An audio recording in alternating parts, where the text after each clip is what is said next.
अस्सलाम वालेकुम and very good evening. गुज़िश्ता रात हमने देखा कि वज़ीर-ए-आज़म पाकिस्तान ने एक बड़ा तफसीली कौम से ख़िताब भी किया और उसमें उन तमाम अहम फ़ैसलों की उन्होंने निशानदही की और अनाउंस किया जो कि एज़ पर एक्सपेक्टेड थे गवर्नमेंट की तरफ से, लेकिन उसमें सोच विचार के बाद उन चीज़ों को इम्प्लीमेंट किया गया। और उसकी एक बड़ी वजह ये भी है कि पाकिस्तान ऐसे किसी क्राइसिस का हिस्सा नहीं बनना चाहता है जिसमें ये मसाइल पाकिस्तान के लिए आगे चलकर दर्द सर बने। जहाँ हम एक्सपेक्ट नहीं कर रहे थे कि ईरान और इसराइल की ये जंग इतना तवालत इख्तियार कर सकती है, वहीं ख़ुद वेस्ट भी यानी अमेरिका और इसराइल भी ये तवक्को नहीं कर रहे थे कि ये जंग इतना फैलेगी और इतने अरसे तक परसिस्टेंटली ईरान रेजिस्ट करेगा। यकीनन इस हवाले से बड़ा मिस कैलकुलेट किया गया ईरान की सलाहियतों पे और उसका नतीजा हमने ये होते हुए देखा है कि आहिस्ता आहिस्ता जितना ज़्यादा इसको ग्लोरीफाई करने की कोशिशें कर रहा है अमेरिका, उतना ही ये वाज़े हो रहा है कि ईरान किस कदर अमेरिका और इसराइल की पिटाई कर रहा है।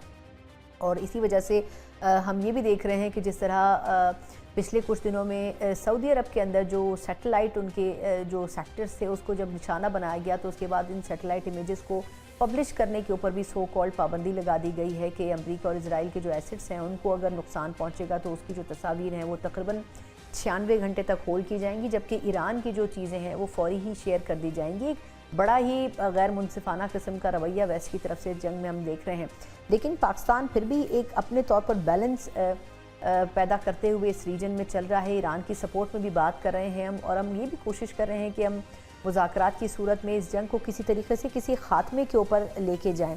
इसी के ऊपर गवर्नमेंट का क्या स्टांस है और गवर्नमेंट किस हद तक वोकल हो सकती है ब्रदर इस्लामी मुल्क की सपोर्ट के लिए, इस पर बात करेंगे। बात करने के लिए मेरे साथ मौजूद हैं मुस्लिम लीग नून की रहनुमा भी हैं और वज़ीर मुमलिकत भी हैं, डॉक्टर शिजरा मनसब अली साहिबा मेरे साथ मौजूद हैं। डॉक्टर साहिबा, आपके वक्त का बहुत शुक्रिया। ये फरमाइएगा मैम कि आपके ख्याल में इस वक्त के सिनेरियो में अगर देखा जाए तो जो प्राइम मिनिस्टर साहब का खिताब है उसमें उन्होंने बड़े इंपॉर्टेंट डिसीजंस अनाउंस किए हैं। आप क्या समझती हैं कि वैसे तो ये डिसीजंस थोड़े दिनों पहले ही हो जाने चाहिए थे जंग के आगाज़ में ही, लेकिन अब वर्किंग आवर्स कम करना या वर्क फ्रॉम होम की पॉलिसी है, स्कूल्स कॉलेजेस वगैरह का बंद करना, इससे कितना फ़र्क पड़ेगा जो तमाम मसाइल इस वक्त दरपेश हैं हमें इस वक्त पाकिस्तान के अंदर? जी, बहुत शुक्रिया। देखिए, कल प्राइम मिनिस्टर साहब ने कौम से खिताब किया, उसमें बड़ी अहम बातें प्राइम मिनिस्टर साहब ने कौम को बताई और उनको ये बताया कि किस तरीके से देखिए खित्ते में जो हालात हुए हैं वो तो किसी के इख्तियार में, हमारे इख्तियार में तो नहीं थे, और उसका जो लार्जर एक इम्पैक्ट आया तमाम खित्ते के ऊपर, उस पे तमाम ममालिक का कंसर्न जो है वो शो करते रहे हैं। हम भी अपना कंसर्न शो करते रहे हैं और हमने अपना किरदार, सफारती किरदार बहुत अच्छा जो है इस तरीके से अदा करने की कोशिश की। लेकिन ये फरमाएगा कि हम अभी जो ख़ास तौर पर हमने फ्यूल को स्टोर करने की या उसको प्रिजर्व करने की पॉलिसी के तहत हमने ये कहा है कि वर्क फ्रॉम होम किया जाए, 50% से ज़्यादा जो सरकारी गाड़ियां हैं उनको हम जो है वो रोक दें, उनको चलाना बंद कर दें और इनको ग्राउंड कर दें, और फिर साथ में फ्यूल कंजप्शन को भी हम रोकने की कोशिश कर रहे हैं किफ़ायत शारी को। आपके ख्याल में इसके नताइज हमें कितनी जल्दी मिल सकते हैं आने वाले कुछ दिनों में, क्योंकि ऑब्वियसली रिजर्व जो हमारे पास हैं वो तो बड़े लिमिटेड मौजूद हैं इस महीने के। बिल्कुल, प्राइम मिनिस्टर साहब ने जो 14 नकाती अपना एक प्रोग्राम दिया है, उसके अंदर ना सिर्फ ये कि work from home, work online, schools में छुट्टियां दी हैं, और इसके अलावा जो है दफातर में भी फ्राइडे की छुट्टी दी है, 4 वर्किंग डेज बना दी। उसके अलावा एक जो तनख्वाहों के अंदर कमी की गई है, कुछ वफाकी वज़रा की तनख्वाहों की 2 महीने की उनकी वॉलंटरली उन्होंने गिव अप की है। ये सारी चीजें जो हैं, कुछ इस पे ऐसी भी बातें हैं जो कि नेशन को ये पता चले कि तमाम हम जो लोग हैं हम इकट्ठे as whole of a nation इस चीज को फेस कर रहे हैं, और इसके लिए हमें कुछ कुर्बानियां भी देनी पड़ेंगी, कुछ मुश्किल वक्त को भी फेस करना पड़ेगा, लेकिन हम इत्तेहाद के साथ इस मुश्किल वक्त में से, और मैं समझती हूँ बहुत ही टाइम मिनिस्टर साहब ने ये जो इकदाम किए वो किए हैं जिससे कि रुपए की बचत भी होगी, और जो एक अनसर्टन सिचुएशन है, क्योंकि जो वॉर उसमें कुछ सर्टनटी, अभी सर्टनली तो कुछ नहीं कहा जा सकता ना कि कितनी देर चलेगी। जाहिर है 2-3 मुख्तलिफ ममालिक इसके अंदर शामिल हैं जो कि अपने डिसीजंस बना रहे हैं अपने तौर के ऊपर। वक्त ये प्रिडिक्ट करना कि ये वॉर कितनी लंबी चलेगी या स्टेट ऑफ हॉर्मस जो है वो कितनी देर बंद रहेगा, या जो ऑयल के सिचुएशन या शॉर्टेज हुई हुई है ये कितनी देर रहेगी, इसको कतई तौर पे प्रिडिक्ट करना तो मुश्किल होगा। लेकिन हमने हमारी पाकिस्तान की यही कोशिश है कि हम प्रीएम्प्टिवली ये सारे मेजर्स ऐसे ले लें कि खुदा न खास्ता अगर सिचुएशन ज्यादा हो जाती है या पेट्रोल प्राइसेस ज्यादा हाई चली जाती हैं, लो चली जाती है, जो पेट्रोल की शॉर्टेज हो जाती है, या जो भी तरीका है उसके लिए हमने इकदाम पहले से किए हों ताकि आवाम को कम से कम इस के हालात का कम तंगी से गुजरना पड़े। अब मैम ये भी फरमाइएगा कि पाकिस्तान ओवरऑल क्या किरदार अदा कर सकता है, क्योंकि ईरान की जो साबका जंग थी इसराइल के साथ, उसको भी ख़त्म करने में पाकिस्तान ने एक बड़ा इंपॉर्टेंट रोल प्ले किया था। इस मरतबा की सिचुएशन में आप क्या देख रही हैं कि पाकिस्तान बात तो कर रहा है मुज़ाकरात की, लेकिन किस हद तक इफेक्टिव हो सकते हैं वो इस वक्त? पाकिस्तान का एक बहुत कलीदी किरदार है खित्ते के अंदर। ना सिर्फ ये कि हमारे ईरान के साथ बहुत अच्छे दोस्ताना और बरादराना ताल्लुकात भी हैं, सऊदी अरेबिया के साथ भी, तमाम खलीजी ममालिक के साथ भी, और अमेरिका के साथ भी लेटली हमारे बड़े अच्छे ताल्लुकात चल रहे थे। इस सिलसिले में फील्ड मार्शल आसिम मुनीर साहब ने भी बहुत अच्छा एक किरदार अदा कर रहे हैं। वो तमाम लोगों से बात कर रहे हैं, और प्राइम मिनिस्टर शहबाज शरीफ साहब भी, इसहाक डार साहब भी जो फॉरेन मिनिस्टर है, फोन पे बात तमाम मुल्कों के सरबराहान से हो रही है। कुछ विजिट्स भी हुए, कुछ बात भी हुई, और उसमें यही कहा गया, आपने देखा खास तौर पे जो हमारे बरादरान ममालिक हैं उनको ये कहा गया, ईरान से ये कहा गया कि वो सऊदी अरब के ऊपर जो एक हुआ था वो ना किया जाए, अपने दूसरे ममालिक के ऊपर ना किया जाए, जिससे के बाद के ईरान की तरफ से ये एक बयान भी आया कि जब तक उनके ऊपर डायरेक्ट किसी मुस्लिम मुल्क से हमला नहीं होगा, मुस्लिम मुल्क के ऊपर हमला नहीं करेंगे, तो मैं समझती हूँ यही एक बहुत बड़ा स्टेप फॉरवर्ड है।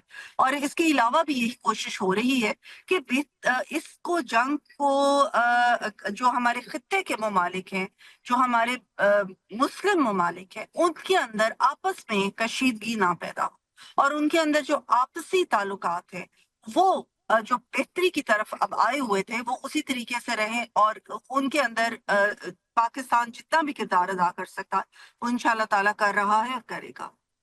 ये भी फरमाएगा कि आज वफाकी वज़रा की तरफ से एक बड़ी तफसीली प्रेस कॉन्फ्रेंस की गई और उसमें बुनियादी तौर पर यही कहा गया है कि सऊदी अरब और पाकिस्तान का जो एग्रीमेंट है उसके ऊपर बहुत ज़्यादा गैर ज़रूरी डिबेट सोशल मीडिया के ऊपर हो रही है। पाकिस्तान को आखिर गैर ज़रूरी तौर पर इस जंग में धकेलने की कोशिश क्यों की जा रही है, किस एजेंडा के तहत आखिर ये किया जा रहा है? देखिए, यही प्रेस कॉन्फ्रेंस करने का मकसद यही था कि हमें एज पाकिस्तानी सिटीजन्स हमारे अंदर के जितने भी इख्तलाफात हों, लेकिन हम जहाँ पे पाकिस्तान का मुफाद की बात आती है, जहाँ पे कौम की या मुल्क के मुफाद की बात आती है, वहाँ हम सबको एक होना चाहिए और कोई इस किस्म की रिस्पॉन्सिबल स्टेटमेंट्स नहीं देनी चाहिए। जो है right of freedom of speech अपनी जगह, लेकिन उसके अंदर भी आईन पाकिस्तान में भी लिखा गया कि कुछ ऐसी जगह हैं, कुछ ऐसी चीजें हैं, कुछ ऐसे मामलात हैं जहाँ पे फ्रीडम ऑफ स्पीच का सहारा लेके हम अपने मुल्क के मफाद को जो है उस पे नहीं कर सकते। तो इसलिए हमें खुद हर पाकिस्तानी शहरी को, चाहे वो अंदरूनी मुल्क बैठे या बैरूनी मुल्क बैठे, ये है कि सोच समझ के हमें ये बात करनी चाहिए। हमने पाकिस्तान के मफाद को सबसे पहले रखना है, और हमारी फॉरेन पॉलिसी का जो बेसिस है वो भी पाकिस्तान का मुफाद ही है। जाहिर है हमने तमाम मुल्कों के साथ अच्छे और बेहतर ताल्लुकात रखने की हम कोशिश करते हैं, और उसमें हम जो भी तरीके से हम अपना रोल अदा कर सके हम कर रहे हैं, और बड़ा कलीदी किरदार अदा करते हैं। लेकिन कुछ चीजें होती हैं जो कि जिनके पीछे वही हमारे दुश्मन ममालिक होते हैं, लेकिन बगैर सोचे समझे कई दफा उनके ऊपर हम ऐसी बात कर जाते हैं या हमारे अंदर बैठे हुए लोग कर जाते हैं जो कि बाहर वाले फिर उसको गलत तरीके से इस्तेमाल करते हैं। तो ये नहीं करना चाहिए। हमें as responsible citizens responsible statements देनी चाहिए, स्पेशली ऐसे हालात में जबकि जंग छिड़ी हो, जबकि बड़े फ्लूइड एक सिचुएशन चल रही हो, और जबकि उसका हमें कोई नतीजा इस वक्त एज सच नजर नहीं आ रहा कि ये किस तरफ जाएगी। तो इस वक्त हमें एक्स्ट्रा रिस्पॉन्सिबल होना चाहिए। ये भी फरमाएगा कि वज़ीर क़ानून आज़म नज़ीर तारड़ साहब जैसे फरमा रहे थे कि जो खारजा पॉलिसी है वो किसी भी गवर्नमेंट का इख्तियार होती है, और अगर देखा जाए तो अगर रेड लाइन क्रॉस की जाएगी तो फिर कानून के तहत उस बंदे के खिलाफ या उस सेक्टर के खिलाफ कार्रवाई होगी। लेकिन वो रेड लाइन क्या है उसको उन्होंने डिफाइन नहीं किया। आप क्या समझती हैं वो रेड लाइन क्या होगी आखिर स्टेट की? जी, बिल्कुल। देखिए, रेड लाइन का तो मतलब है ना, कोई भी ऐसी बात जो स्टेट के खिलाफ जाए, जो कि अपने मुल्क के मुफाद के खिलाफ जाए। तो ये आपने ठीक कहा कि सोशल मीडिया के ऊपर और इस किस्म के गैर जिम्मेदाराना बयानात दिए जाते रहे हैं, जिससे कि मुल्क को फायदा नहीं होता, जिससे मुल्क को नुकसान होता है। इस वक्त हम बहुत सारे दुश्मनों के साथ घिरे हुए हैं।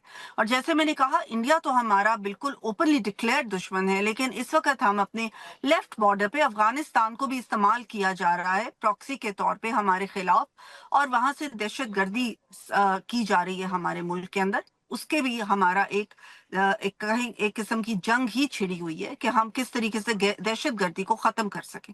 और उसमें जो सबसे आगे किरदार अदा करें वो हमारी पाक अफवाज है। अगर हमारे अफवाज के खिलाफ किसी किस्म की कोई ऐसी गैर जिम्मेदाराना बयानात दिए जाएं, या फॉरेन पॉलिसी के ऊपर भी कोई ऐसे गैर जिम्मेदाराना जो है बयानात दिए जाएं, जिससे कि स्टेट के मुफाद को नहीं बल्कि अपने मुफाद को या किसी पॉलिटिकल मुफाद को आगे रखा जाए, तो इसको ही रेड लाइन कहा जाता है। क्योंकि इस वक्त हमने देखना है कि पाकिस्तान के लिए क्या बेहतर है, जहाँ पे कि तमाम ममालिक हमारे मुस्लिम ममालिक हैं, हमारे बरादर ममालिक हैं। वहाँ पे हमारे दूसरे मुल्कों के साथ भी, चाहे वो अमेरिका ही क्यों ना हो, हमारे ताल्लुकात अच्छे जा रहे थे। पाकिस्तान के साथ उनकी ट्रेड है काफी ज्यादा। तो हम कोई ऐसा कदम नहीं उठाना चाहते जिससे कि पाकिस्तान का नुकसान हो। एट द सेम टाइम हम कोई ऐसी बात नहीं बर्दाश्त कर सकते जिससे कि हमारे बरादर ममालिक को किसी किस्म का भी नुकसान पहुंचे। हम ईरान के साथ खड़े हैं, हम ईरान की पब्लिक के साथ बिल्कुल स्टॉन्चली खड़े हैं, और ये हमारा एक बड़ा फर्म स्टैंड है कि हम ईरान के साथ खड़े हैं। हमने सऊदी अरेबिया के साथ बिल्कुल हमारा एक बरादराना ताल्लुक भी है, एक इस्लामी ताल्लुक भी है। तो वहाँ उसको भी हम बिल्कुल उनके साथ हमेशा से हैं, हमेशा रहेंगे। तुर्की हो जाए या बाकी जितने भी ममालिक हो जाए, जिन्होंने हमेशा हमारे मफाद में बात की है, जिन्होंने हमेशा हमारा साथ दिया है, हमारे साथ खड़े रहे हैं, इस वक्त हमने भी उनके साथ खड़े रहना है। और इंशाल्लाह खित्ते में अमन वापस लाने के लिए जितना भी हम किरदार अदा कर सके वो हम करते रहेंगे। बहुत बहुत शुक्रिया। हमारे साथ मौजूद थी डॉक्टर शिज़रा मनसब अली साहिबा। और यकीनन गवर्नमेंट की एक बड़ी क्लियर पॉलिसी ज़रूर है, लेकिन देखा जाए तो किसी हद तक इस मामले के ऊपर पाकिस्तान की तरफ से जो स्टांस लिया जा रहा है वो बड़ा ही मुफस्सिल है, और ख़ास तौर पर पाकिस्तान के लिए बड़ा ज़रूरी है कि वो एक बैलेंस रख के रीजन में चले। इसी के ऊपर एक मुख्तसर वक्फे के बाद बात करेंगे कि जहाँ ऑयल की शॉर्टेज हुई है, वहीं अमरीकी सदर ट्रंप के एक बयान ने ही within no time oil prices जो थे उनमें यकसर तब्दीली कर दी। कितना इससे इफेक्ट हो सकता है, आगे चलकर इस पर बात करते हैं ब्रेक के बाद। ब्रेक के बाद एक बार फिर आपको खुशामदीद कहते हैं। जिस तरह हमने जिक्र किया कि गवर्नमेंट कुछ इनिशिएटिव्स तो ले रही है, वर्क फ्रॉम होम की बात कर रही है, फ्यूल प्राइसेस जो कि अभी कुछ दिनों पहले तकरीबन 50 से 55 रुपए बढ़े हैं, और इससे बहुत बड़ा एक तरीके से वज़न पड़ा है आवाम के ऊपर भी, और देखा जाए तो इकॉनमी के ऊपर भी। ऑब्वियसली इन तमाम चीज़ों को जहन में रखा जाए तो कुछ दिनों पहले तक जहां हमें लग रहा था कि हमारे ऑयल रिजर्व्स पूरे हैं, वहीं जिस तरह शॉर्टेज हुई है उससे लगता ये है कि गवर्नमेंट भी उस तरह इतना सीरियस इस इशू को शायद नहीं ले सकी थी, या इसकी कोई प्रॉपर प्लानिंग नहीं थी। लेकिन अब वज़ीर आज़म साहब खुद इसमें इंटरवीन करके कुछ उन्होंने मेजर स्टेप्स लिए हैं। लेकिन इसमें अगर देखा जाए तो जो फ्यूल की कंजम्पशन है उसमें तकरीबन 20-25% कहा जा रहा है कि वो इस्तेमाल जो है वो कम तो होगा वर्क फ्रॉम होम की पॉलिसी से और गैर ज़रूरी अखराजात को कम करने से। लेकिन इसमें जो इंटरनेशनल मार्केट में जो एक फ्लक्चुएशन आ रही है रेट्स में, जहां अमेरिकी सदर ट्रंप का एक स्टेटमेंट आया है कि जी जंग ज़्यादा दिन नहीं चलेगी, उससे within no time oil prices में फ़र्क पड़ा। दूसरी तरफ जो प्रोडक्शन है मिडिल ईस्ट कंट्रीज़ की ऑयल की, उन्होंने भी काफ़ी हद तक उसको रिड्यूस किया है।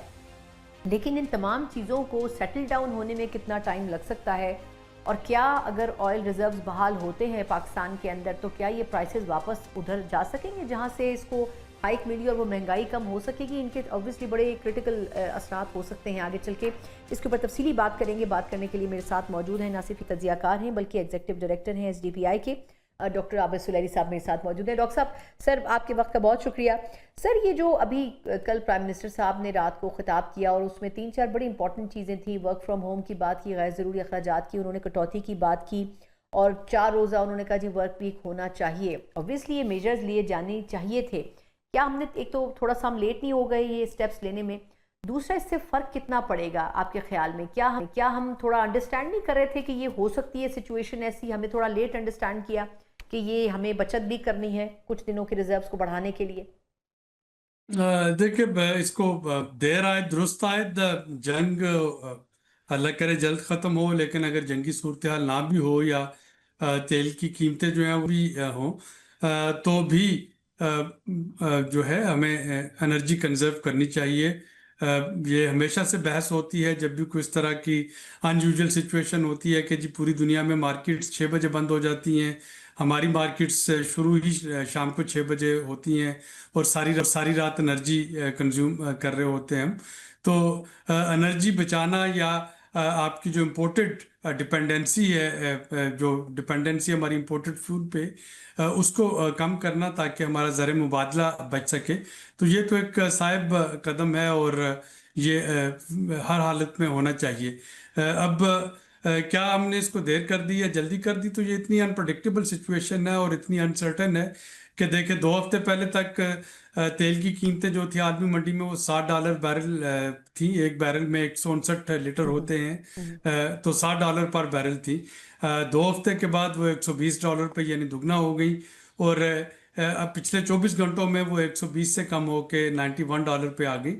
تو یہ ایسی سچویشن ہے جس کو کہ پریڈکٹ کرنا اس وقت خاصا مشکل ہوا ہے۔ پاکستان نے غالباً یہ جو اقدامات کل وزیر اعظم نے اناؤنس کیے 3 وجوہات کی بنا پہ لیے۔ پہلی وجہ جو ہے وہ تو یہ ہے کہ زر مبادلہ پہ پریشر جو ہے اس کو کم کیا جائے، تیل کی کنزمپشن کو کم کر کے، تاکہ امپورٹ بل کم ہو۔ دوسرا جو تھا وہ سپلائی ایک بڑا فیکٹر بنتا جا رہا ہے۔ آبنائے ہرمز کی بندش کی وجہ سے اگر آپ افورڈ کر بھی سکتے ہیں تو اگر سپلائی چوک ہو جائے، یا جس طرح سے قطر نے، بحرین نے اور بہت سے ممالک، کویت نے فورس میجور ڈکلیئر کر دیا کہ جنگ کی وجہ سے وہ اپنے کنٹریکٹس جو ہیں وہ ان کو فلفل نہیں کر پائیں گے، ان کو تو جو سپلائی اگر پیچھے سے چوک کرتی ہے تو پھر آپ کے پاس یہاں پہ پرچیزنگ پاور ہو یا نہ ہو، ایک آئل کا کرائسس آئے گا، اور اس میں ضروری ہے کہ ریشنل استعمال کیا جائے۔ اور تیسرا اور امپورٹنٹ فیکٹر جو ہے وہ پیٹرولیم لیوی کا بھی اس میں ہے۔ ظاہر ہے کہ پیٹرولیم پہ جو لیوی لگی ہے وہ ہمارا ریونیو کا ایک میجر سورس ہے۔ آئی ایم ایف کے ساتھ جو کمٹمنٹ ہیں اس میں لیوی کو گریجولی بڑھانا وہ بھی شامل ہے، تو اس کی وجہ سے بھی قیمتوں میں اضافہ جو ہے وہ دیکھنے میں آیا ہے۔ لیکن پہلے یہ لیوی جو تھی وہ $60 پہ لگ رہی تھی پر بیرل پہ، جو تھی آپ کی بائنگ کاسٹ۔ اب اگر وہ $100 پہ، $110 پہ لگے گی تو ظاہر ہے کہ اس کے حساب سے کنزیومر کے لیے قیمتیں جو ہیں وہ زیادہ ہو جائیں گی۔ اچھا، اب سر 2-3 چیزیں، ایک تو یہ کہ آپ کے خیال میں پاکستان سے متعلق ایک سوال اور کرنا چاہوں گی کہ یہ جو ابھی انہوں نے سرکاری گاڑیوں کو کہا ہے کہ جی 60% تک ہم گراؤنڈ کر دیں گے، اور پھر ایندھن میں بھی تقریباً اس سے 50% کمی آئے گی۔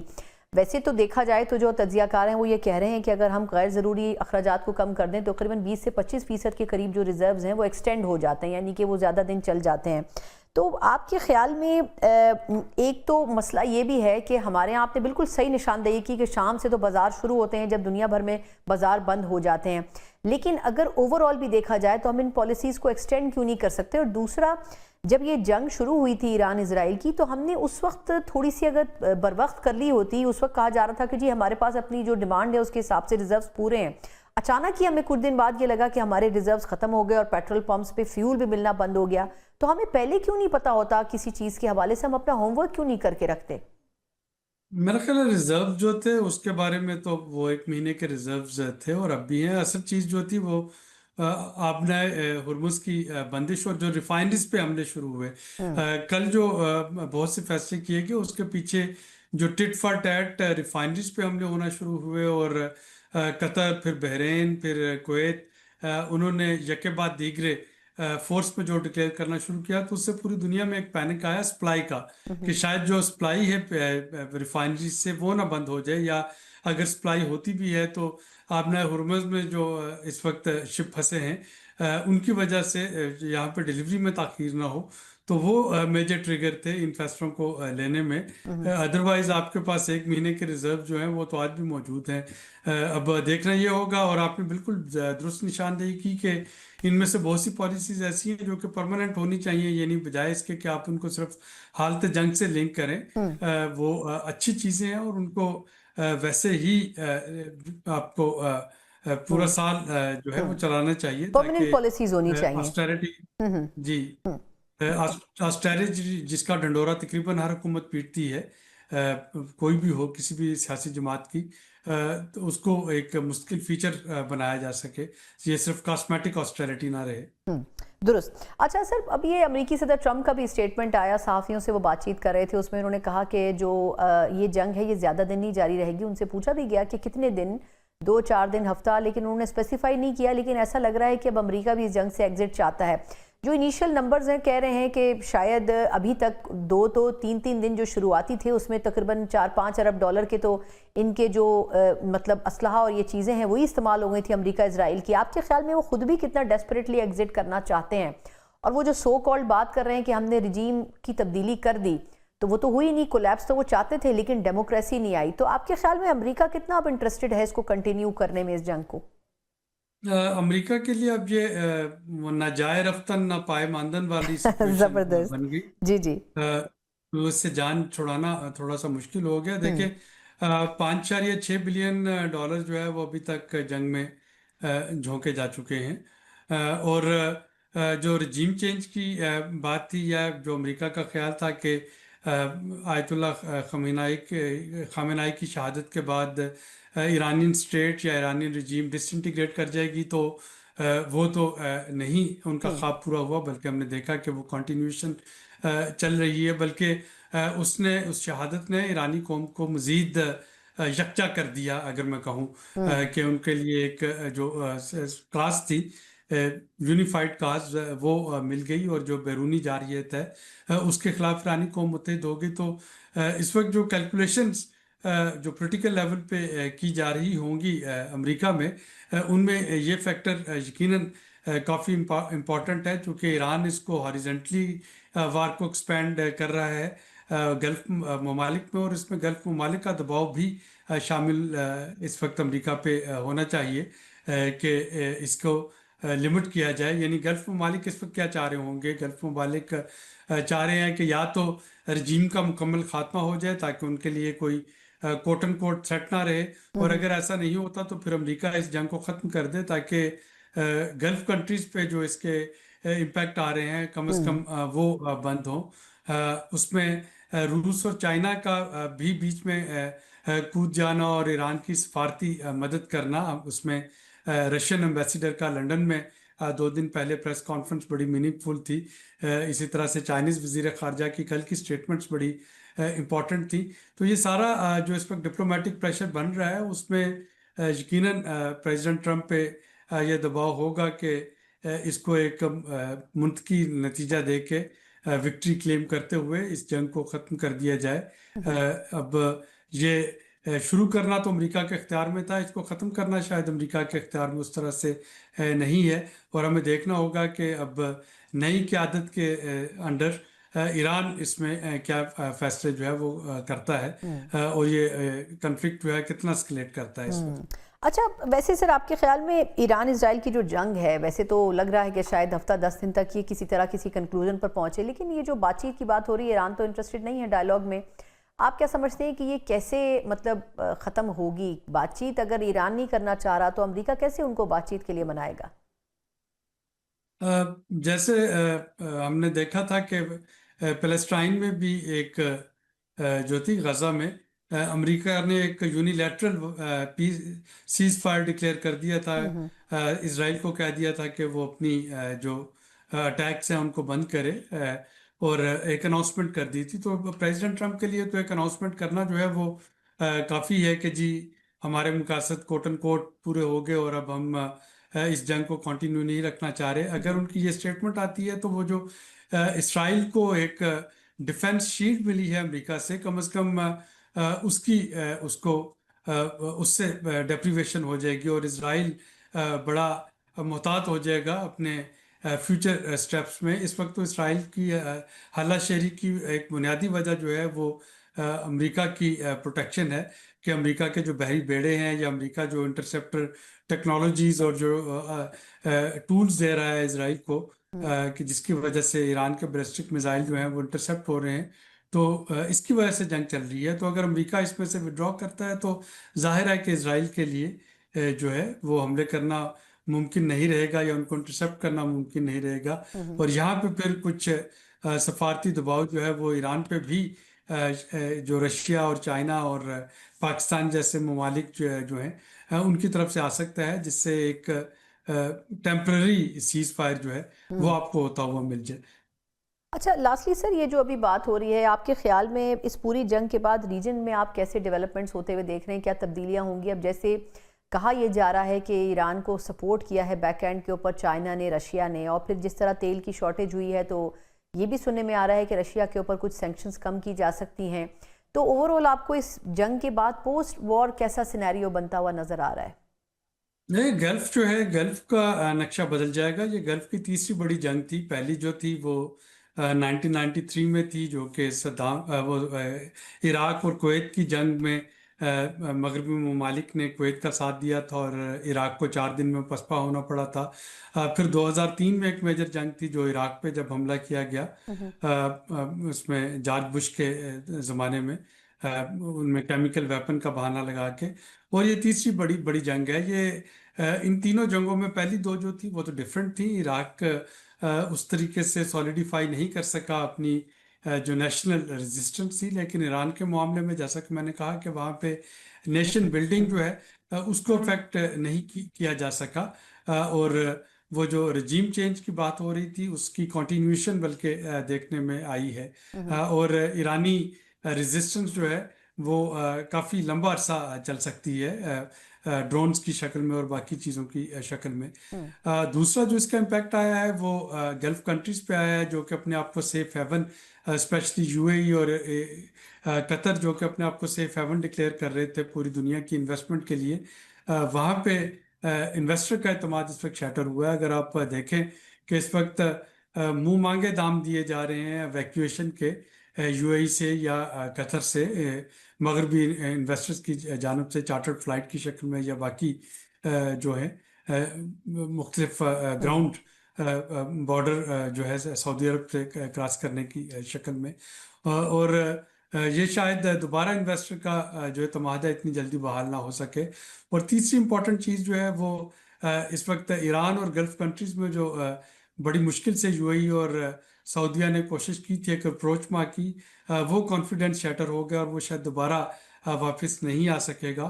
اور فائنلی جو گلف کنٹریز سمجھ رہے تھے کہ امریکہ ان کے تحفظ کے لیے آ سکتا ہے، اب ایک رفٹ جو ہے یا ایک جو کانفیڈنس شیٹر ہے وہ گلف کنٹریز اور امریکہ میں بھی ہوا. وہ انٹرسیپٹ بیلسٹک میزائل کو تو شاید امریکی ٹیکنالوجی کر سکتی ہے، لیکن ڈرون حملوں کو ایرانین جو شاہد ڈرون ہیں ان کو انٹرسیپٹ کرنا جو ہے وہ اتنا پاسبل نہیں ہے. اور اگر اس وقت امریکہ سیز فائر کر کے باہر ہوتا ہے اور گلف کنٹریز جو ہیں ان کو اعتماد میں نہیں لیا جاتا، تو یہ ایک میجر بلو ہوگا گلف کنٹریز کے لیے جن کے گلے میں اب یہ جنگ پڑ چکی ہے.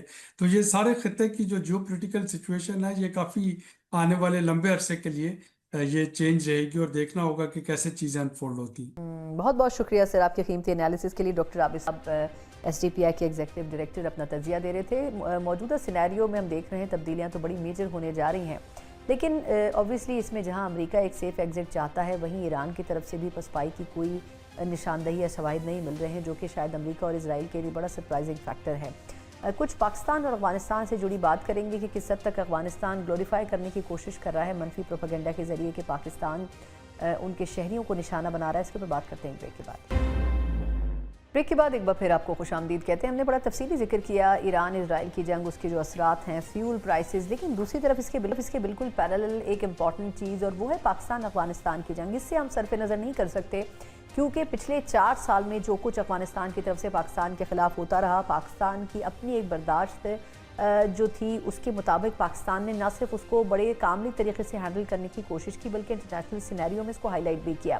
لیکن پچھلے کچھ عرصے میں جب انڈین انفلوئنس کو ہم نے دیکھا ہے بڑھتے ہوئے افغانستان کے اندر، تو جو پیر در پہ اٹیک کرنے کی ایک جو ایفرٹ ہوتی رہی وہاں سے پاکستان نے اس کو بھی بڑے تحمل کے ساتھ ہم نے دیکھا کہ پچھلی مرتبہ ہم نے 3 صوبوں میں بڑے پریسائز حملے کیے، لیکن اس کو بڑا نیگیٹیولی ہائی لائٹ کرنے کی کوشش کی گئی. اب اس مرتبہ اوبویسلی پاکستان کا جو ایک صبر کا پیمانہ ہے لبریز ہوا جو کچھ افغانستان سے ہو رہا تھا.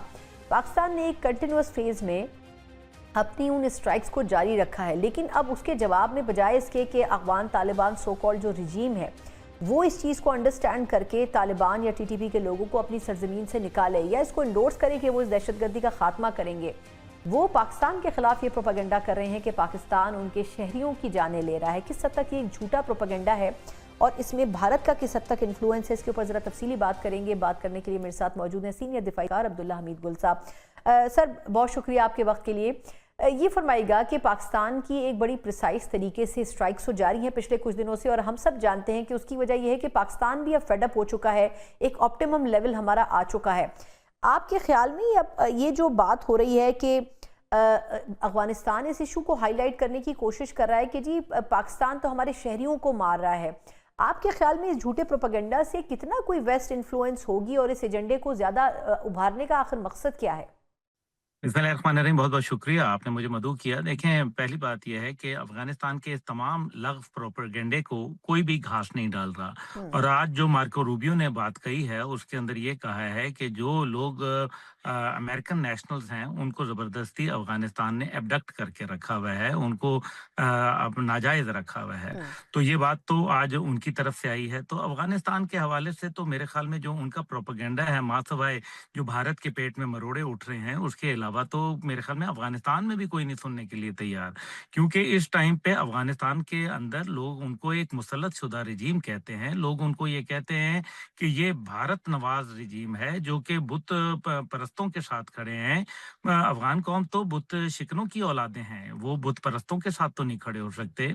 इसलिए जो भारत का और अफगानिस्तान की जो मुसल्लत शुदा रिजीम है उसके इस प्रोपेगेंडे के अंदर सदाकत नहीं है। दूसरी जानिब जो है, जहां ये कहा गया, पाकिस्तान ने बड़ा वाज़ेह कहा कि हमने मिनिमम कोलैटरल डैमेज के ऊपर कोशिश की है। लेकिन जाहिर है अगर कोई आदमी मस्जिद में खड़ा होकर मेरे ऊपर बमबारी कर रहा हो तो आपका क्या ख्याल है, मैं फिर बमबारी से शहीद होना पसंद करूंगा या मैं भी उसको जवाब दूंगा? तो हुक्म तो ये है कि एक तरफ अगर खाना काबा ढाया जा रहा हो और दूसरी तरफ इंसान की जान हो तो इंसान की जान बचाओ, छोड़ दो खाने काबा को। तो मकसद यहाँ ये है कहने का कि अगर कोई आदमी दहशतगर्द इस किस्म के ओछे हथकंडे इस्तेमाल कर रहा है तो पाकिस्तान क्या करे? अभी जो आपने देखा जो स्ट्राइक्स हुई थी उसके अंदर बकायदा जो डेपो तबाह हुए उनका जो धुआं था और जो बमबारी वहां से जो उससे आतिशी मादा बाहर निकला वो तो बड़ा वाज़ेह नजर आ रहा था कि ये एक बहुत बड़ा असला खाना था। तो ये बताएं कि अगर वो अवामी इलाका था तो फिर वहां इतना बड़ा असले का डेपो क्या कर रहा था? तो इसलिए अफगानिस्तान के पास इसका कोई जवाब नहीं है। अब पाकिस्तान के हवाले से लोगों ने कहा जी बागराम जो है वो हम तो कर रहे हैं, फैसिलिटेट कर रहे हैं अमेरिका को बागराम। ओ अल्लाह के बंदों, कोई ये तो पूछे कि बागराम एयरबेस तबाह कर दिया पाकिस्तान ने, बागराम के ऊपर जो उनके असला डिपो थे उनको निशाना बना दिया, 2 असला डिपो वहां जला के खाकस्तर कर दिए। तो ये बागराम में सहूलत दे रहे हैं कि एयरबेस तबाह किया, ये तो बल्कि उल्टा उस एयरबेस को नुकसान पहुंचा दिया। तो इसलिए ये सिर्फ एक खास मखसूस, आपको पता है, एक ऐसा एजेंडा है जो भारत नवाज एजेंडा है। अनफॉर्चुनेटली पाकिस्तान में भी कुछ लोग उसको लेके चल रहे हैं और उनको ये पाकिस्तान की फतूहात रास नहीं आ रही। मैं तो ये समझता हूँ कि ये जो गल्फ के अंदर वॉर चल रही है, अफगानिस्तान उसी के सिलसिले की कड़ी है। पाकिस्तान को जानबूझ के भारत ने उलझाने की कोशिश की है कि वो अफगानिस्तान में उलझ जाए। यही वजह है कि 16 जगहों के ऊपर रमजान के दिन अफ्तारी के वक्त ऐन अजान जब अल्लाह अकबर हो रहा है हमला किया जाता है। ये कौन से मुसलमान है? ये कौन सा इस्लाम है?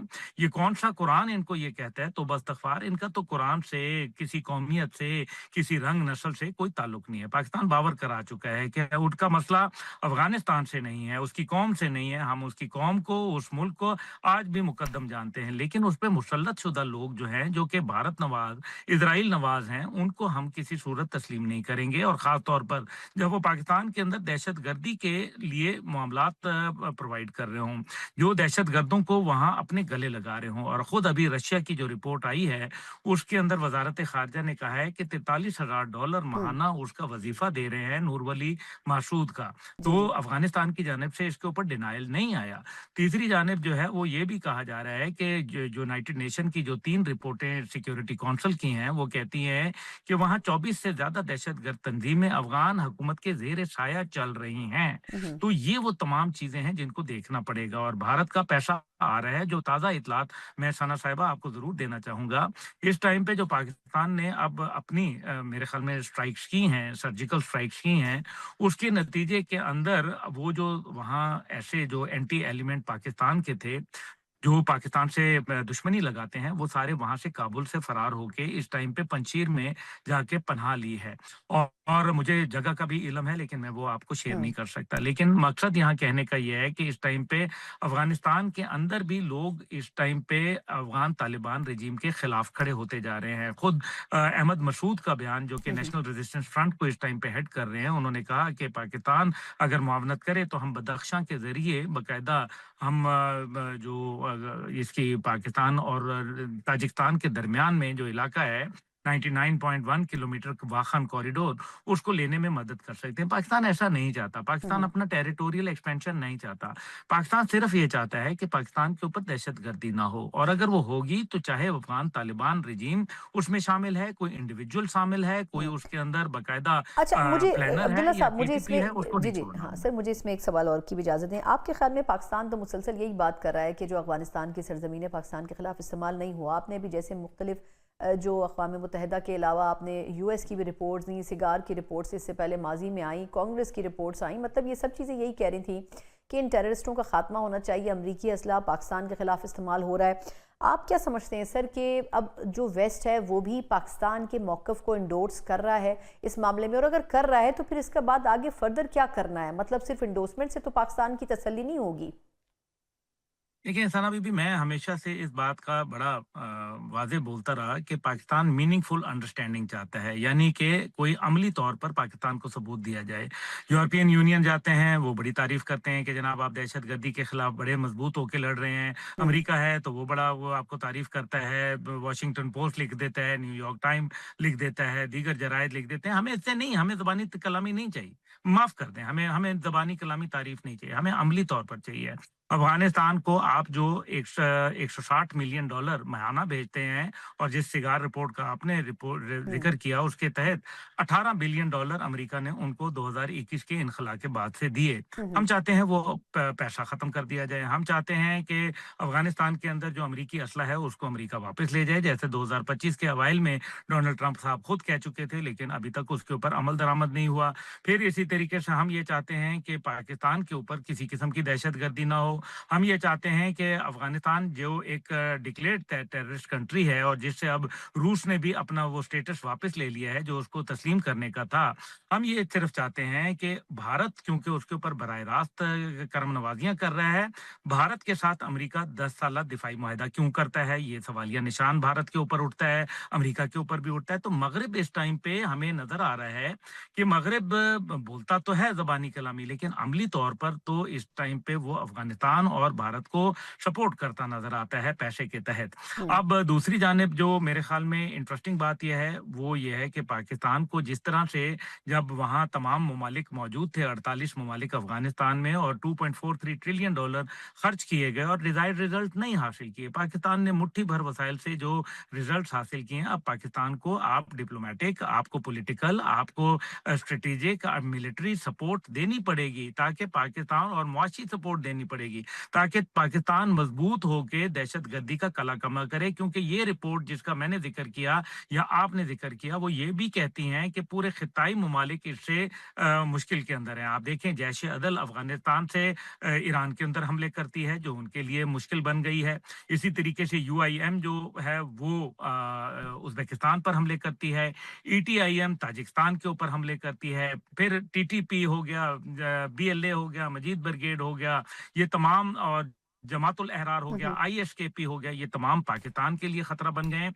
तो खित्ते के लिए, तमाम ममालिक के लिए खतरात बनने वाला अफगानिस्तान और उस पर मुसल्लत नाजायज हुकूमत, मेरे ख्याल है दुनिया ने सिर्फ क्या ये पाकिस्तान के जिम्मे कर दिया है? नहीं, दुनिया मस्ट कम फॉरवर्ड, और अगर दुनिया ये फॉरवर्ड नहीं आती तो कोई बात नहीं, पाकिस्तान को समझ आ गई है, बेफिक्र रहें, पाकिस्तान का दिफा मजबूत हाथों में, हमारे फील्ड मार्शल मजबूत आदमी हैं, हमारे जो बाबर सिद्धू साहब हैं एयरफोर्स चीफ, वो बड़े समझदार हैं, और ये यकीन माने, मुझे अच्छी तरीके से पता है, अभी आज भी मेरे पास अफगान डेलीगेशन आया हुआ था, मुझे पता है कि कोलेटरल डैमेज की जो बातें की जा रही हैं कि मासूम शहरियों को निशाना हराम है, कि ये बिल्कुल बात झूठ है। पाकिस्तान ने अगर ये करना होता तो बहुत पहले कर देता। पाकिस्तान के पास वो वेपन है कि अगर वो चाहे तो उधेड़ के रख दे, लेकिन पाकिस्तान ना ये करना चाहता है ना करेगा।